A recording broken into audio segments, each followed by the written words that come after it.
banyak hal yang telah dilakukan, namun banyak pula yang telah dilakukan tapi jarang ditampakkan nama di situ.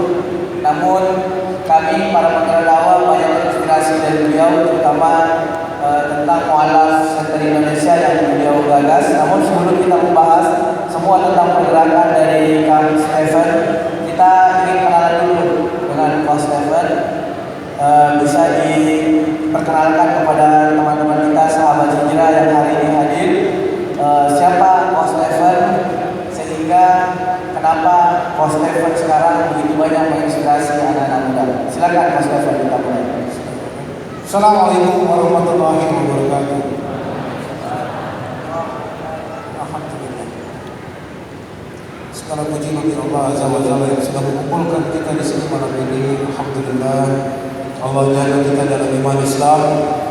Allah jaga kita dalam satu ukhuwah Islam. Dan Allah masih tetapkan Islam sebagai agama kita. Dan Allah masih ngaji kita rezeki untuk berkumpul malam ini. Salam dan salam semoga senantiasa tercurah bagi Rasulullah SAW Muhammad bersama keluarga, sahabat dan pengikutnya sampai ke zaman. Insyaallah kita semua termasuk di dalamnya. Kenalan. Nama saya Stephen. Insyaallah. Stephen di Ibu. Ya. Di mana lahirnya? Lahir di Jakarta. Insyaallah. Dari lahir memang sudah Islam. Dari lahir belum Muslim. Lahir belum Muslim dan ini kalau cerita mualaf kan besok. Oh gitu ya. Sama Roger. Baiklah, Masya Allah. Dan tapi bisa dikenalkan bahwa Coach Stephen ini Masya Allah salah seorang, tapi besok aja ya cerita mualafnya. Insya Allah pada malam hari ini kita akan mengangkat satu inspirasi mungkin bagi teman-teman semua. Tapi sebelumnya di sini yang pengusaha boleh angkat tangan? Ya, kita mau kenalan dulu sama audiens kita. Yang pengusaha boleh angkat tangan? Oke, yang bekerja boleh angkat tangan? Oh, masih juga yang bekerja. Yang angkat tangan berarti kan pengacara, pelajaran banyak acara. Oke, ada satu Coach Stephen yang kami dengar di Makassar yang juga menginspirasi kami anak-anak muda di Makassar. Ada satu gerakan dakwah dari Coach Stephen ini, namanya kopi coger. Jadi Anda bisa kopi rasa kafe, tapi bayarnya seikhlasnya. Minum sepuasnya, bayar seikhlasnya. Masya Allah. Ini orang bisnis tidak takut rugi. Ya. Jadi sebenarnya cokernya sendiri ya. Cokernya sendiri 2014 itu saya coba untuk bangun. Jadi waktu itu tuh sering kita mungkin sama-sama jumpa ya Bapak Ibu sekalian, seminar-seminar ekonomi syariah, seminar-seminar anti riba, ya kan? Seminar-seminar meninggalkan riba, melunasi hutang dan segala macam. Apa yang kalian lihat dari seminar itu? Jujur, ikut seminar, makan-makan, foto-foto sama yang isi seminar, pulang dapat sertifikat, selesai, benar nggak?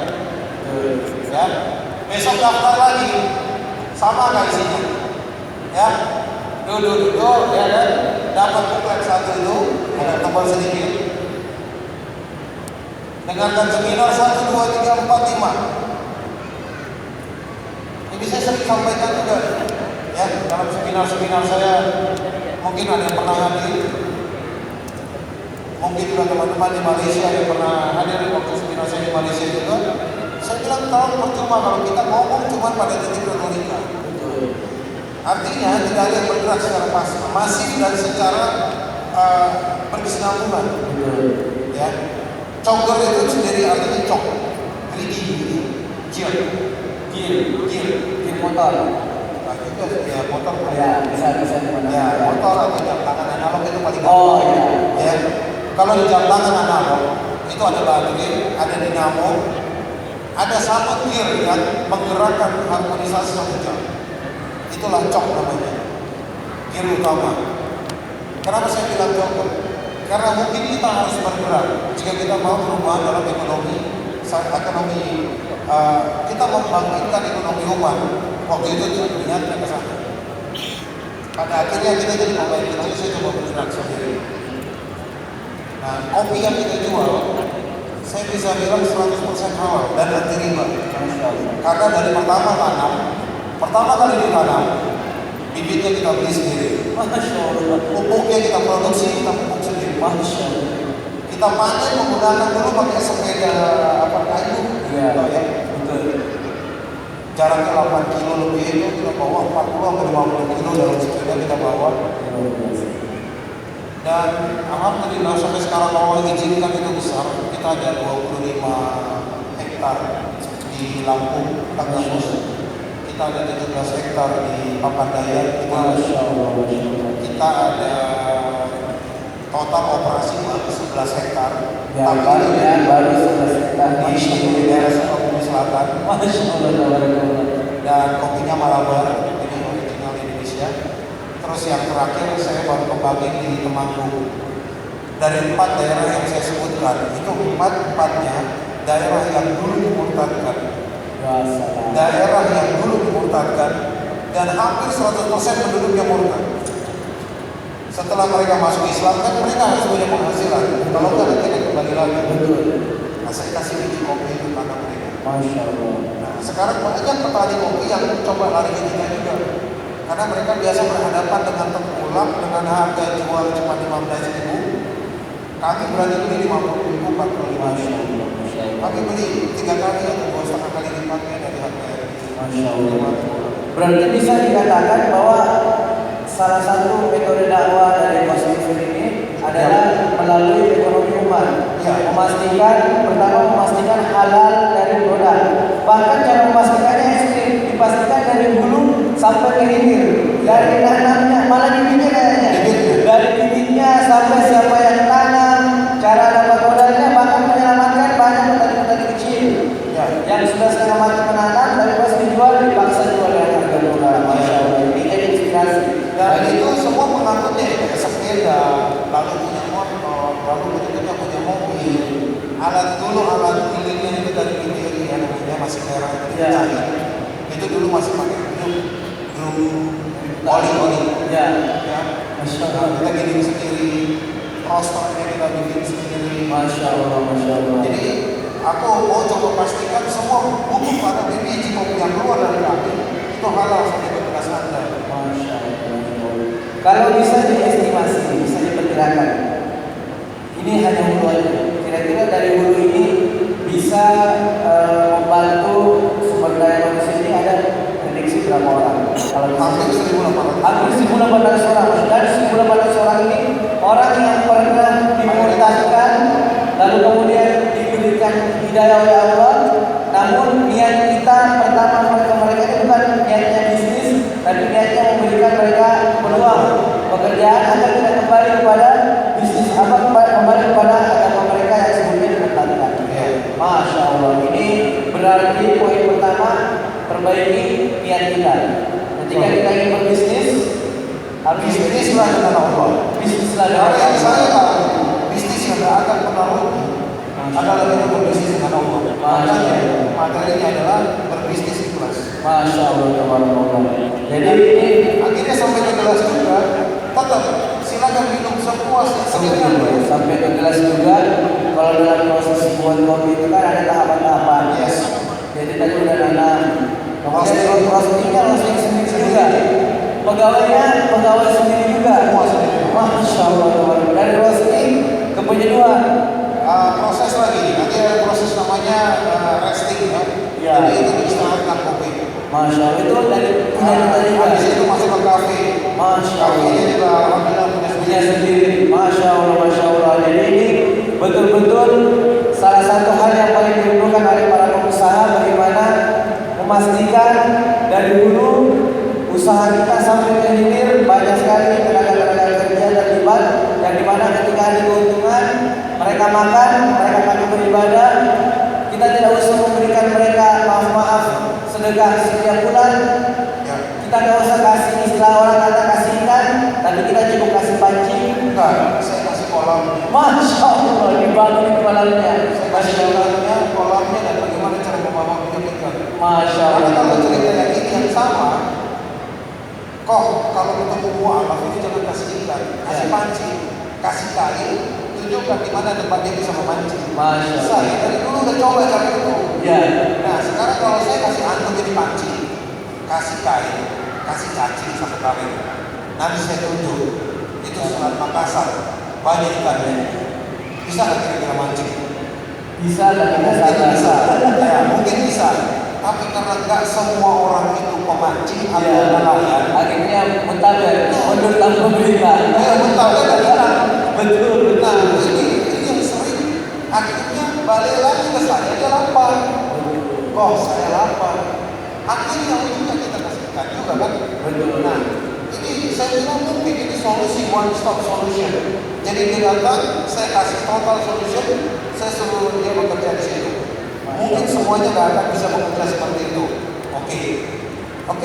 Saya siapkan juga yang namanya dompet madani. Ini belum terlalu banyak di launching. Dompet madani itu kita dapat predikat token listrik termurah di Indonesia. Masya Allah. Ini di sini mungkin banyak ya yang pakai dompet madani. Ada yang pakai dompet lagi? Mungkin banyak yang pakai listrik yang pakai token. Ada di sini? Listrik pakai token. Listrik pakai token? Nah, Siulang. Ya. ini udah harus kira ke dompet Nah, mana ini enggak. Kalian kalau beli pulsa listrik berapa? 20.000 berapa kali bayar? 23, 22 setengah, 24, 2.500 sampai 4.000 rupiah. Bayar itu dia punya admin. Dompet madani hanya 300 rupiah. Masya Allah. Dan itu pun harus bayar PPN 200 rupiahnya. Jadi dompet madani hanya ambil 100 rupiah per satu transaksi. Masya Allah. Awalnya aplikasi ini untuk mualaf, kan mereka buat jualan pulsa.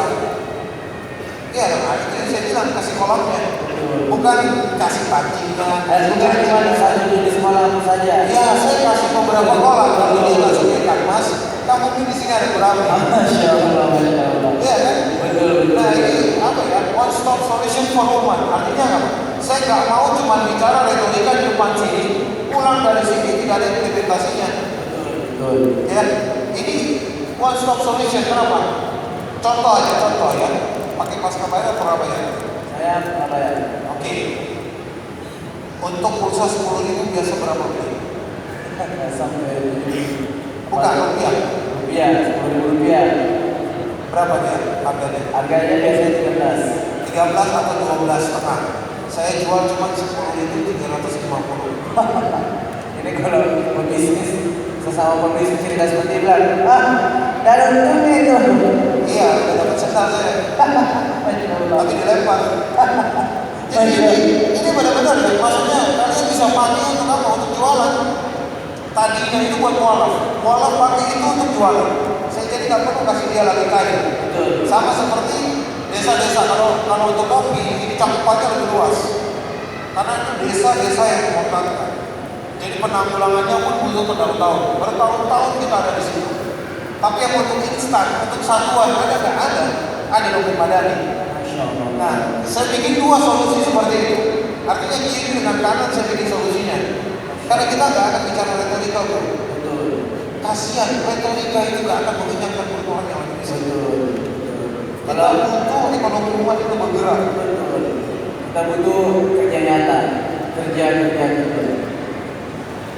Apa ini? Mau dilakukan sekarang? Oh, enggak, kan ada narik aman. Oke, Masya Allah itu tadi dari cost level. Nah, satu cost level. Ini dan ya. Nah ini yang saya mau bertanya ini. Dengan pola pikir seperti ini, dengan pola pikir yang istilahnya yang saya sampaikan tadi, pola pikir ekstrim, minum seikhlasnya, minum sepuasnya, bayar seikhlasnya. Kalau kita kan pasti suzon. Kalau minum 1 galon, bayar 2.000 rupiah. Nah sekarang dengan pola pikir seperti itu, bagaimana sistem bisnisnya, apakah berkembang atau malah tutup dari bawah? Oke. Mungkin sebagian besar dari kita tahu ya yang menciptakan lampu. Siapa manusia yang menciptakan lampu? Thomas Alva Edison. Perusahaannya apa? Mungkin banyak yang nggak kenal General Electric. Hampir 100 orang penanam saham untuk mempertahankan perusahaan General Electric untuk 2 tahun. Bayangin, hampir 100 orang butuh hampir 100 orang untuk mempertahankan perusahaan sekelas General Electric untuk bertahan 200 tahun, 2 abad. Tapi hanya ada satu Utsman yang atas izin Allah perusahaannya bertahan 1400 tahun. Perusahaan apa itu? Di Saudi, sekarang di Saudi air nggak bayar, listrik nggak bayar, Ya. jalan tol gratis. Betul. Apalagi kurmanya begitu. Hari sampai mati dapat tunjangan. Masya Allah. Asal anda berKTP semua sekolah gratis. Masya Allah, luar biasa. Bukti kan? 1400 tahun dulu, 14 abad. Masya Allah, Masya Allah. Itu menunjukkan bahwa kalau kita menempuh bisnis, Satu bisnis yang nggak akan rugi adalah berbisnis dengan Allah. Masya Allah, Masya Allah, Masya Allah. Oke, sampai sini ya. Siap. Lalu bagaimana dengan kopi saya? Coker insya Allah dalam waktu dekat akan buka cabang baru di Bintara Jaya, Bekasi yang ke-19. Ya salam. 19. Dalam waktu 1 tahun, Allah izinkan 19 cabang buka di seluruh Indonesia. Dan insya Allah bulan Maret saya akan buka cabang di Korea Selatan, di Osaka, di Jepang. Dan bulan April insya Allah saya akan buka lagi nanti di Korea Selatan. Bukan cuma di Indonesia. Artinya apa? Bisnis dengan Allah itu satu bisnis yang akan rugi. Saya berani jamin. Karena Allah sudah menjamin, makanya saya berani jamin. Masya Allah. Sebelumnya saya bekerja di perusahaan riset internasional. Gaji saya lumayan, 3.700 sudah sekolah. Jadi 54 jutaan. hampir saya berpikir setengah jam. Untuk dibantu. Kamu 3 juta terus ditinggalin. Saya tinggalin karena masuknya bil di situ. Oh, jadi perantara kepada hal yang haram. Karena hari itu saya telepon istri saya mau resign dan dia bilang resign. Masya Allah. Daripada kamu bawa pulang uang haram, kamu resign. Masya Allah. Jadi mungkin sedikit motivasi buat teman-teman yang masih bekerja di sektor riba atau sektor yang bersentuhan langsung dengan barang-barang yang haram. Kalau kalian bisa berhenti besok hari Senin, ajukan resignation letter, berhenti, langsung berhenti dan kasih tahu bosnya jangan gaji saya bulan ini, karena jangan sampai uang kalian tercampur dengan yang haram. Yakin kalau Allah akan bantu,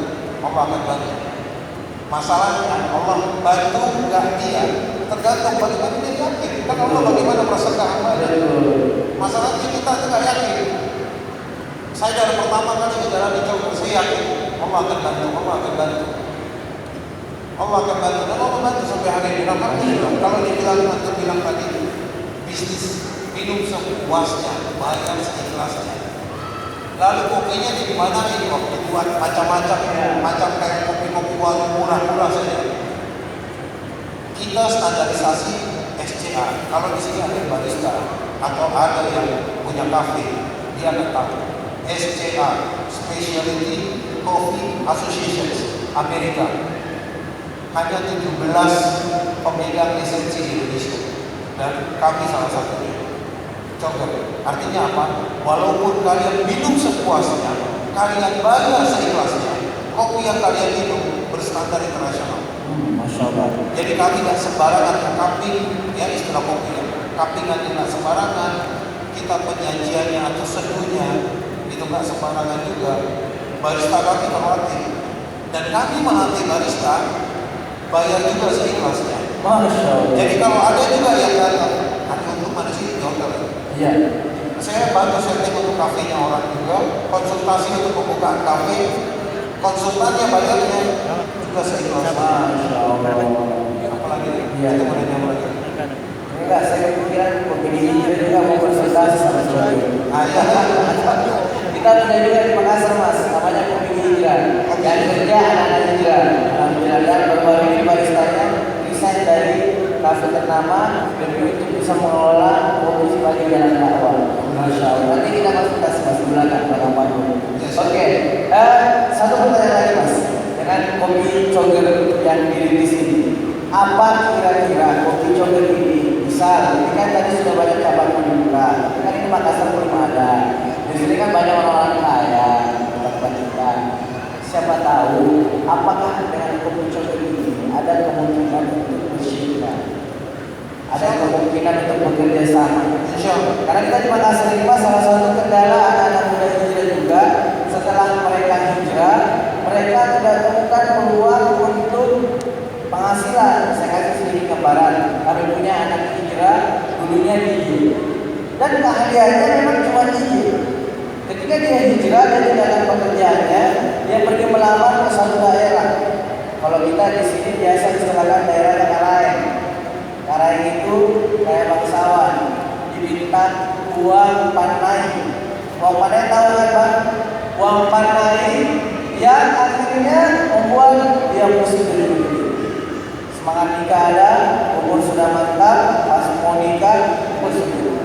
Padanya mahal. Akhirnya dia mau kerja, nggak dapat karena nggak ada skill. Akhirnya ujung-ujungnya ada tawaran ketika dia sudah kepepet untuk makan susah dan lain-lain, ada tawaran tampil. Akhirnya tampilan dia lagi. Ketika dia dilihat sama teman-teman yang lama, direkam. Akhirnya gara-gara itu nama hijrah dia lagi. Nah berarti problem kita setelah hijrah ini adalah bagaimana memberikan kepada anak-anak muda hijrah ini, kalau saya katakan minimal pola pikir maksimal sekaligus pelakunya. Nah sekarang pola pikir dan gerakan yang dibuat sama Coach Devon ini, ada tidak peluang untuk dikembangkan di Makassar bersama teman-teman dari Hijrah Project? Bisa. Boleh. Siap, nanti kita bicarakan di belakang layar. Atau bisa di depan. Bagaimana pola kerjanya, pola kerjasamanya? Jadi pola kerjasamanya itu bisa untuk investasi. Jadi kalau franchise saya, ya. franchise ala kami. Jadi tidak ada administration fee. Masya Allah. Tidak ada biaya franchise juga. Masya Allah. Jadi tidak ada harus dia setor berapa segelas, nggak ada lagi. Masya Allah. Dan dia bisa kembangkan dan kita bikinkan signaturnya dan kita jadikan kafenya. Saya sudah ada yang katakan mau itu. Masya Allah. Ya. Jadi kami itu berusaha untuk apa? Menjual kopi, Pak. Jadi kopi yang di belakang itu yang tadi sih kampung mualaf tadi, mereka tetap hidup. Banyak orang-orang hijrah yang bantu kami juga untuk untuk roster. Mereka juga bisa hidup. Betul. Dan kenapa trainingnya bayar sekelasnya? Karena trainingnya, konsultannya juga bayar sekelasnya. Adalah biasanya satu kelas itu 1.500.000. Ya. Pengalaman karena baru masukin salah satu tim saya di situ. Dia baru satu kelas sertifikasi, tapi setelah melalui 7 sampai 8 kelas. Ya. Nah jadi satu kali dikali digaji sekitar 10 jutaan untuk bisa menyelesaikan sertifikasinya itu. Masya Allah. Antum tahu kan yang namanya skill? Ya. Itu ada jadi Pikiran. Nah ini wadahnya punya siapa Bapak? Ya Allah. Nah isinya punya siapa? Punya Allah. Kenapa lo berani ngantar? Ya salah. Memang ekstrim ya. Ini udah kalau Ini punya Allah, isinya punya Allah. Hebat manusia dari menghargai di sini. betul. Pasang price tag itu yang luar biasa. Masya Allah. Sulit kita sama Allah. Betul. Jadi kalau hidup lu nggak benar, lu tanyain bagaimana lu memperlakukan Allah dalam hidup lu. Ini bagian ini ya. Masya Allah. Jadi bawa sedikit ya. Berarti sebenarnya dalam berbisnis ini kita bukan hanya sekedar punya pemahaman dalam berbisnis, bukan hanya punya kemampuan memodali bisnis, tapi ini juga masalah bagaimana keyakinan kita ini tentang Allah, terutama tentang dasar-dasar dia ditanamkan dalam bisnis ini. Betul. Itu, Masya Allah, Masya Allah. Jadi di dalam tim yang nanti di training sama kita untuk di kafe, biasanya kita training juga. Ikhlas itu bukan tentang bagaimana kita memberi. Ya, ini dari kecil ya jadikan. Ikhlas itu ke sekolah nanti hari Jumat ini ya, sumbangin ke masjid. Ikhlas ya. Jadi dia sumbang ke masjid, ikhlas. Ini dididik di kita dari kecil. Dan kalau ketika saya Katolik, nggak pernah saya ke TPA atau ngaji di musola atau di masjid. Kan gue nggak pernah ngaji waktu kecil Pak. Jadi kemana? Gereja Pak. Tapi ditanami kita juga. Enggak. Oh, enggak ada. Jadi gue nggak tahu kebetulan karena gue nggak tahu. Jadi sekarang ternyata ikhlas itu bukan adalah pada saat kita memberi. Ikhlas adalah pada saat kita menerima. Maksudnya gimana? Ikhlas itu bukan saat kamu memberi, ikhlas itu pada saat kamu menerima. Apa Kalau yang kita lu dapatkan? keluarin duit buat zakat, itu kan wajib. Betul. Kalau lu keluarin duit buat sedekah, itu tanggung jawab lu sebagai manusia. Betul. Tapi pada saat lu dikasih sakit, lu bisa ikhlas, itu pilihan lu. Masya Allah. Ayo berdua nih, jadi bos. Tangan bener lagi. Masya Allah, Masya Allah. Ditek dulu, jangan lupa like Ultrabase dan Ultrabase Makassar. Oke, kita bisa beri kesempatan kepada penonton untuk bertanya jawab secara langsung. Ada yang bertanya? Boleh angkat tangan. Ya, ini pertanyaan dari Bang Ari. Ini yang saya cerita tadi, resign untuk menempuh jalan dakwah lewat kopi. Masya Allah. Silakan pertanyaannya, jangan susah. Enggak, yang resign dari barista kafe ternama tadi. Ya, Assalamualaikum warahmatullahi wabarakatuh. Pertanyaan saya simpel ini. Koh, panggilnya Koh betul? Koh. Jadi kalau kita tahu dunia kopi itu identik dengan meracik semua rasa kopi. Nah, ketika suatu waktu ada seorang customer yang saya dapati, bagaimana kalau dia meminta kopi menggunakan liqueur? Maksudnya dia meminta kopi cocktail. Terus bagaimana supaya saya tetap bisa beristiqomah dalam hijrah saya, terus bisa sampai belajar kopi? Ya. Oke. Terima kasih. Waalaikumsalam. Antum tahu nggak kalau kopi beneran itu nggak boleh dicampur dengan alkohol? Paham nggak itu? Belum paham. Itu nggak boleh. Jadi seorang pemabuk kita sering pakai, saya tahu mana? Ya. Ini satu saksinya. Tukang minum. Kalau 2 hari sekali dia minum, gatal badannya. Tanya. Saya hajar Doppio, double espresso sampai 4 kali. Habis itu keringat ini. Saya bilang ke dia, kalau besok kamu minum alkohol, habis ususmu, dipotong nanti dijahit di samping.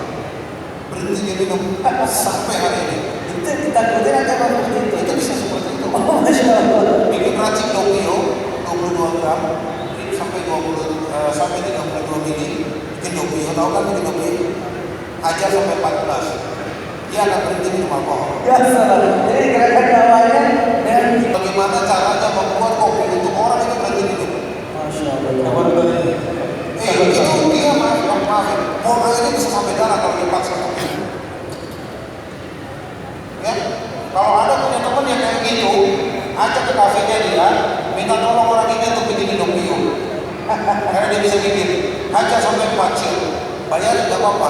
Kalau orang mau tobat, walaupun dengan kita paksa, minumin dia kopi, bayarin kopinya. Betul. Kalau memang hidayahnya akan datang dari kopi, biar nanti itu uang menjadi keikhlasan kita untuk jalan di dalam Allah. Masya Allah. Ya, satu lagi. Ada ini berarti ya. Satu rasa. Yang terakhir ya. Jadi yang terakhir itu saya sebagai seorang barista belajar kepada bartender.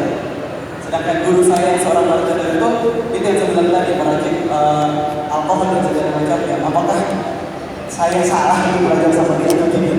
Mas barista, senang atau nggak senang kalau saya panggil kamu bartender? Gak senang karena saya barista bukan. Yes. Udah selesai. Saya barista, saya bukan bartender. Masya Allah. Ini mau ngapa dulu? Enggak, karena gini, yang ngajarin saya bikin kopi siapa? Seorang mualaf dari Itali, dan dia maestro barista, grand maestro baristanya, yang depannya S, belakangnya S, yang gambarnya besar. Oh ya, sosis. Sosis ya? Star sosis. Apa itu? Oh,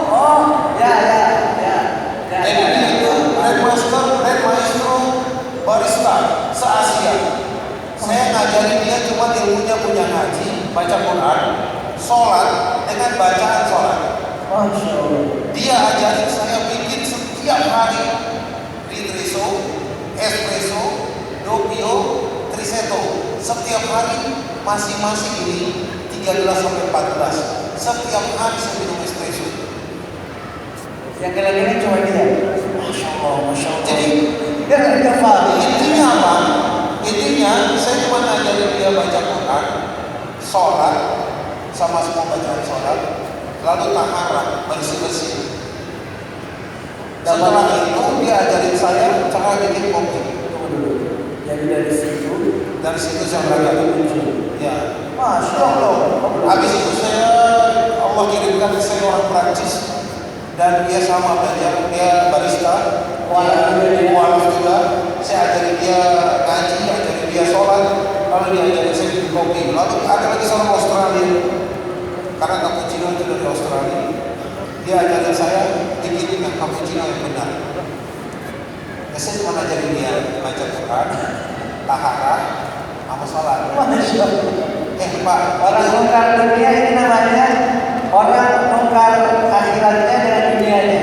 Jadi dia berharap akhirat, dia berikan ilmu dunia. Masya Allah. Jadi jangan sampai kau jual akhiratmu untuk duniamu, tapi juallah duniamu Untuk akhirat. Masya Allah. Takbir. Ya, itu yang saya jalani dan alhamdulillah modal 3 itu cuma modal 3 itu bisa baca Quran, taharah tadi, taharah tahu ya, sama sholat dan bacaan sholat. Cuma itu doang 3 mas. Gak perlu S1, S2, S3. Dulu belum lulus di Qatar. Masya Allah. Dulu belum lulus di Qatar. Belajar itu doang. Cuma itu yang saya ajarin ke mereka. Biasa kalau di Garuda Indonesia saya ngajarin mereka minta saya sharing bagaimana sih bisa terbang pesawat.